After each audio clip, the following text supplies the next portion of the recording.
How's everyone doing? Yay. Cool, thanks Ilmar. So my name's Sam Barton, or CCP Argent, and I'm the producer on Projekt Aurora. It's super exciting to finally be sharing this project with the world, and especially in front of a live audience here at EVE Vegas. Cool, so we've been working really hard on Projekt Aurora since the beginning of the year, and we've been really looking forward to today's announcement, especially because it marks the start of the point where we can start collaborating with the fantastic EVE community on this game. So let's go into a little bit more detail here. So, as Hilmar mentioned, this is a mobile phone game. So, essentially, Projekt Aurora exists today because of a concept we've been contemplating for some time now. And that concept is a condensed EVE experience for mobile devices that you can take with you wherever you go and have meaningful adventures with, no matter how much time you can dedicate to it. So, I guess a lot of you are probably thinking this, but this game itself is not going to be integrated with the existing EVE Online experience. But it is being built to support many of the strategic activities that players find so compelling about EVE Online. So basically, yeah, it's there. So basically, as a part of your daily routine in Projekt Aurora, you can expect to take part in tactical fleet operations. You'll be mining a variety of different resources around the galaxy. You'll be journeying across unexplored solar systems, researching new skills, and perhaps most importantly, engaging in a galaxy-wide territory war. Of course, a significant part of what has made EVE Online so successful over the last 14 years are the personal memories we've created for ourselves and the epic community stories that we've either been a part of or felt the impact of. We want Projekt Aurora to capture the spirit of these moments. And so both player cooperation and competition have been of critical importance throughout development of every feature in the game. Mobile devices are inherently social in nature. And so we're leaning into this to create a truly mobile MMO with persistent worlds and a political sandbox which allows you and your fellow corporation members to reach your goals by whatever means necessary. Whether that be negotiation, espionage, deception, revenge, or good old-fashioned displays of force.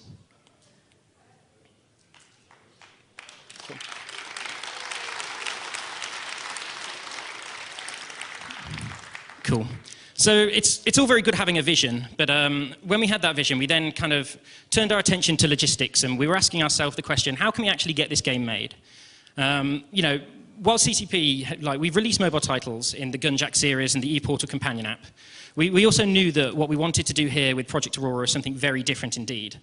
We were really confident that when it came to world building and community engagement, we could employ over a decade of experience from EVE Online to do a really good job here and do the vision worth. But it also became clear that we would also need to work with experts in the mobile strategy field. Therefore, for that reason, CCP has actually been co-developing Projekt Aurora alongside PlayRaven. And now we're going to invite Lasse onto the stage here, who's going to tell you a bit more about who PlayRaven are and why we're both so excited about this collaboration.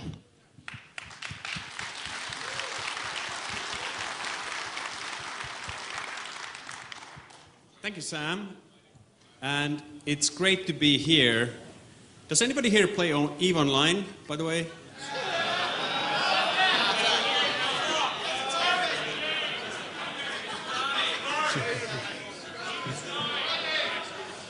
Yeah, I hear you. Well, this is going to be way easier. You need way fewer spreadsheets with this game.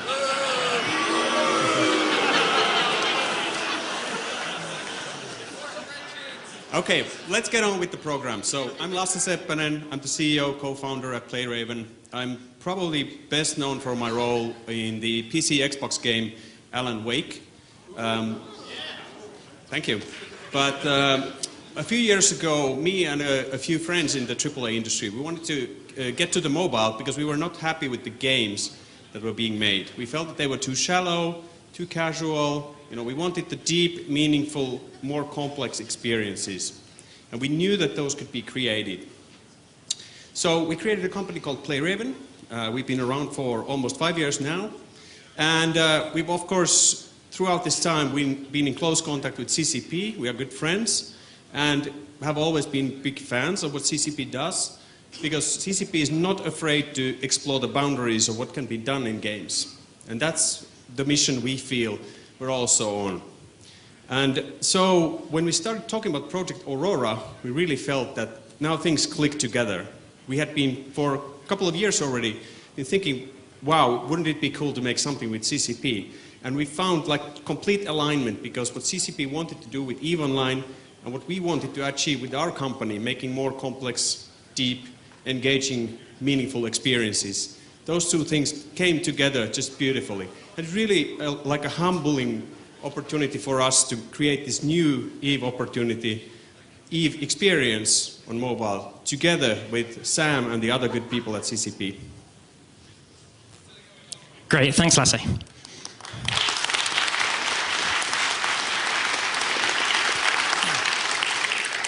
So, as Lasse mentioned, kind of one shared value that made the partnership between CCP and PlayRaven particularly compelling was our mutual desire to involve the community in the development of the game as early as possible.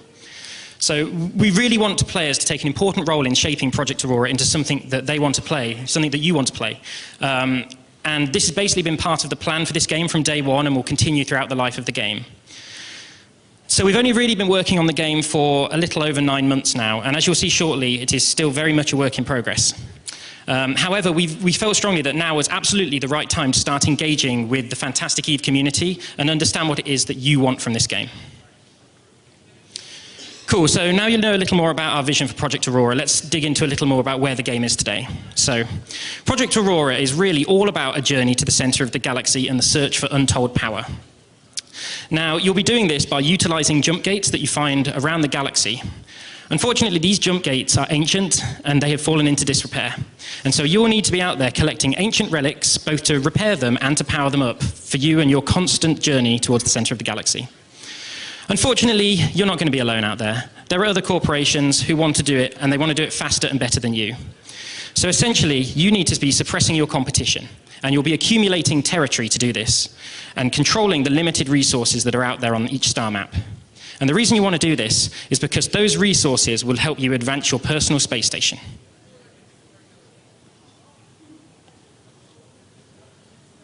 All right, this is your space station. So basically, in this game, you are the space station. And of course, it's your most important resource in the game. It gives you a visible sense of progression, because you can see new modules that you build attached to the station, and you can unlock new features that way, and you can also enhance the sort of things like the size of your fleet or the speed of your research and so on. You can also synthesize a small amount of basic resources on your station, so you're sort of never left without any resources, even if your whole fleet is wiped out. But it's better to have a fleet, honestly, and then go out and mine. You can, of course, do stuff like researching skills and tech upgrades, and then very important part of the game is the fleets, which I may have mentioned already. Because combat is going to be relatively complex in this game, and we're going to allow for quite a lot of tactical decisions and variety in the terms of how you can construct your fleet, like the combination of different ships and so on. Cool, so as we all know, nothing's free, right? So you upgrading your space station and doing all these groovy things, making these huge fleets is going to cost you, and it's going to cost you resources. And one thing that we really wanted to bring into this game was moon drilling. So moon drilling exists in Projekt Aurora, and it is a cooperative gathering exercise. There are lots of single nodes on the map as well, so you can go out there and you can be mining resources on your own. But really, you're going to want to be taking part in moon drilling as well, because it's by far the highest efficiency payout of resources. And the way that moon drilling works is that you will be communally investing your resources to buy drills on moons. And you'll hopefully be encouraging your corporation friends to also be doing it. Because every drill that is built on that moon doesn't just increase the amount of resource that you create, but it increases the amount that everyone in your corporation creates. So, it sounds pretty good, right? But there's a catch. And the catch is, once you've invested in your drills, you don't get your resources out until a significant time later. So what that does, it sets up moons as a target of opportunity. You might not like moon drilling for some whatever crazy reason. And so what you might want to do instead is spend all of that resources, instead of building drills, in building a fleet instead, and going and taking someone else's moon's resources instead. So we really see moon drilling as a significant risk versus reward strategic option in the game.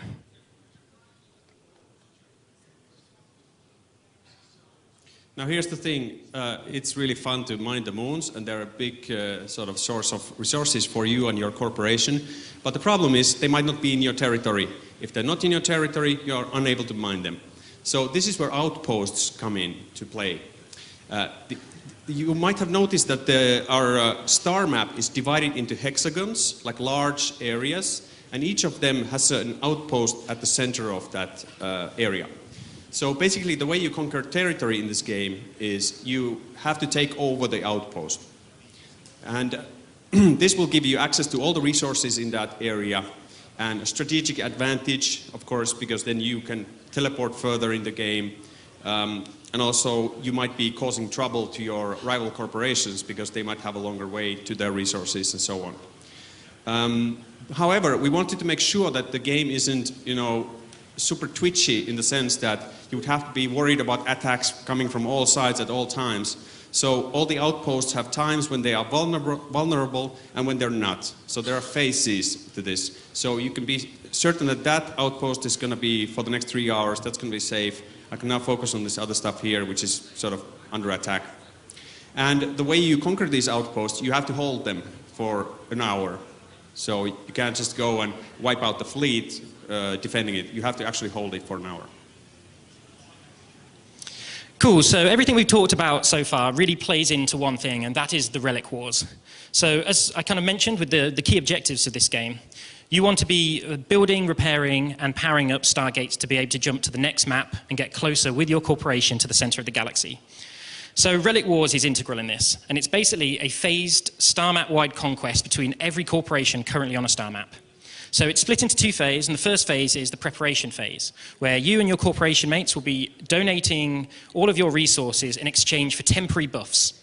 And those buffs will be used in phase 2 during the domination phase, where you'll be sending your fleet to the center of your star map to be collecting relics from the section there.